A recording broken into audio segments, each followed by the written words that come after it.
Welcome back to Face the State. I'm Ariana Bennett. Thank you for staying with us. Well, the most recent report from the Violence Policy Center ranks Nevada second in the nation for the most women murdered by men. Nevada has been high on that list for the last 15 years. It's a major problem here. But a lot of groups are working to bring that number down and to help victims get out of these dangerous situations. So John Etchemendy, the executive director for Safe Embrace, and Mindy McCoy, a former client of Safe Embrace, are here now to talk about the issue. Thank you both so much for coming on the show. Thank you. It's awesome to have you. Okay, so John, when you hear that statistic, second in the nation, does it surprise you at all? No. Every year it's the same thing. The question is, where in the top 10 are we going to land? In the last 18 years, we've been in the top 10. It's incredible. Why is it so bad in Nevada? Well, there are a lot of theories about the root causes of domestic violence and sexual assault, and there are lots of studies that correlate the density of alcohol-serving outlets with violence, domestic violence. We see lots of studies trying to examine gambling and the effect on interpersonal relationships. But the reality for us is that it's a culture. We live in a state where we live in a nation where men don't call out other men when they witness something, and family members often ignore or refuse to intervene in someone else's personal relationship, and as a result, women live in shame and fear and guilt about their relationships. They don't talk about it with their close family and friends, and we just keep seeing the same cycle of violence, and unfortunately it's generational. And so kids like myself that grow up watching abusive behaviors are far more likely to become abusers, and that's a problem. So this is kind of where Safe Embrace comes in. You guys do a lot of outreach. You have a shelter that helps victims. Tell me a little bit about Safe Embrace.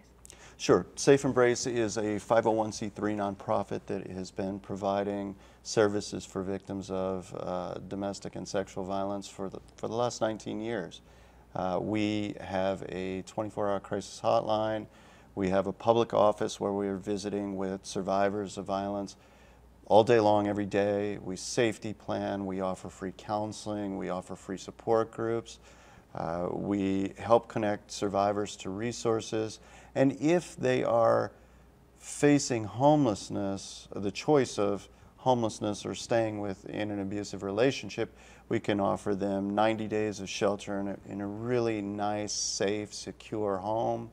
After that, we can offer a transitional housing program for up to a year. Our shelter is even pet friendly, so you can bring your dog or your cat or your kid's turtle. All right, let's look at some numbers. You know, how many people do you help versus how many people need your help? Last year we received 2,700 calls from local survivors that we qualified for service, meaning they were domestic or sexual violence survivors in the last year. Those are individuals, many of them called repeatedly. Wow. And most of them had children.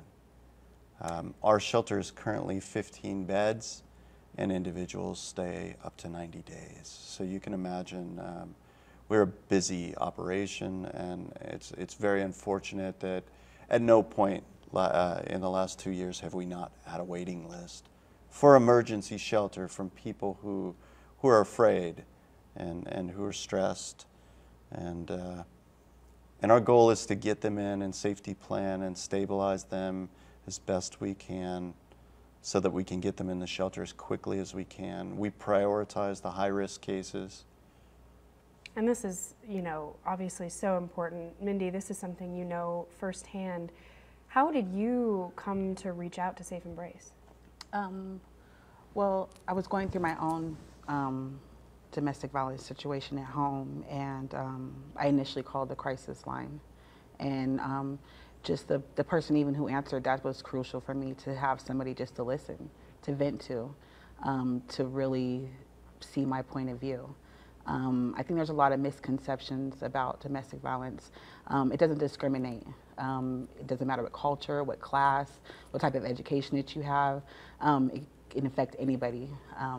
A lot of the times you're at a point where you're very low, you're ashamed, you don't want to reach out to family, you're embarrassed, you don't want people to know your personal business.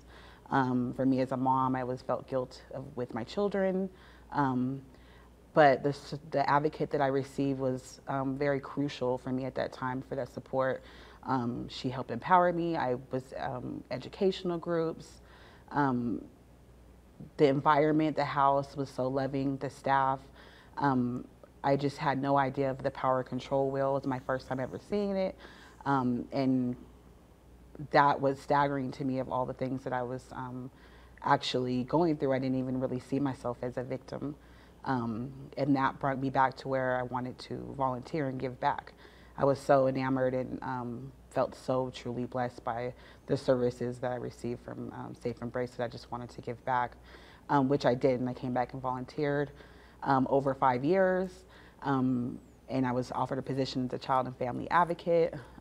Very excited, very blessed. I primarily work with all the women, but especially the women with children, and helping them to restore their relationship with their kids, to gain that trust back with their children. A lot of times as moms, we think we're being selfish by helping ourselves, but it's not selfish. We have to help ourselves.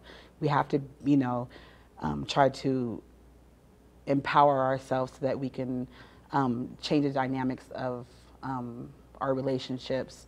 I wanted my kids to know better, to see better.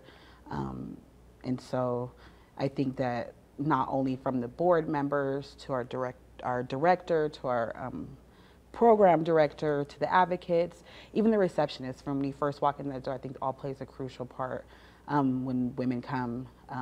The empathy and the caring and all that we offer through Safe Embrace is absolutely crucial. And just there's not very many resources here in Nevada.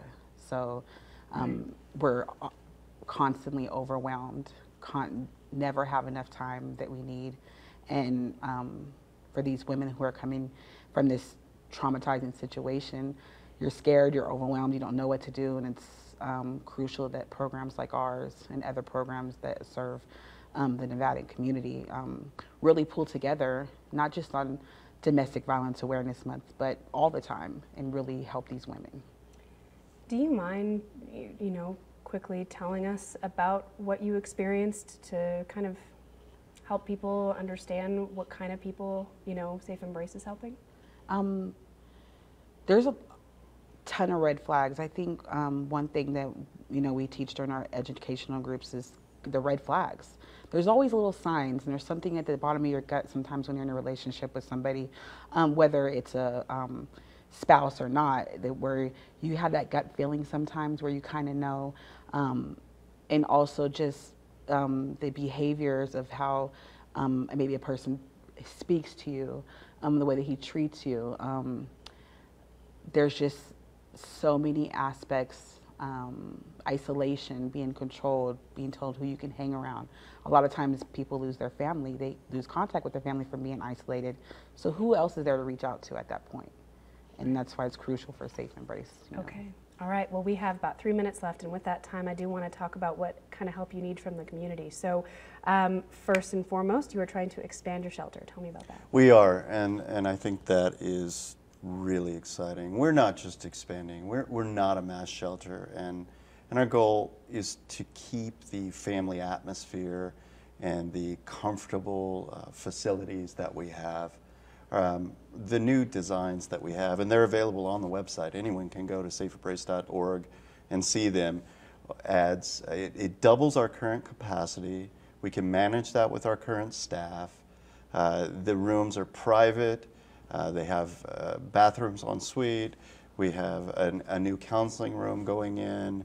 We're upgrading the security in the facility. We currently have, in some of the common areas, we have cameras and monitors so that you coming in, if you are being stalked, harassed, whatever, you can see the property fully at all times and see who's at the door and see who's walking up. and that's great. And in the new building, we're adding security gates around it, and it's just super exciting. And we're almost there. We're getting close to achieving our financial goal. But you still need some funding, right? We do indeed. Okay, we so I do understand indeed. you have a fundraiser coming up. Tell me about that. We do. So the Saturday before Thanksgiving, the 18th of November, we actually have a Trees and Lights Gala. It's our second time we're running this gala, and folks are donating fully decorated Christmas trees. It's a black tie event with a full meal and music and live auction and silent auction and dinner and dancing. And you bid on the trees and we'll deliver them to your home or your office in the following week. It's wonderful, and we hope that people go to treesandlightsgala.com and purchase a ticket or purchase a table. And this year, the Nell J. Redfield Foundation has provided a match, and so for every dollar we raise, they'll match it with $1, and it's just a very exciting time and a very exciting event, and we hope to be building in the next month or two. Very We're exciting. getting really close. Oh, it will be awesome to see. Okay, we've got 30 seconds left. Any last message to people who might be watching this? Absolutely. If you are in a relationship where one party is maintaining power and control over you, whether it's a male or a female, call us at 775-322-3466, 24 hours a day. We want to talk to you. Even if the shelter is full, we want you to call. We can provide resources. We can help you work through your case, identify opportunities for yourself. And we just want everyone to reach out. There doesn't have to be a physical violence component. Okay. Thank you both so much for your Thank time. you I sure appreciate very it. much. Thank you very much. Alrighty, well that is it for this episode of Face the State. But for more information on all of this or to see past episodes, you can just head to our website, ktvn.com. Thank you so much for being with us. We'll see you next week.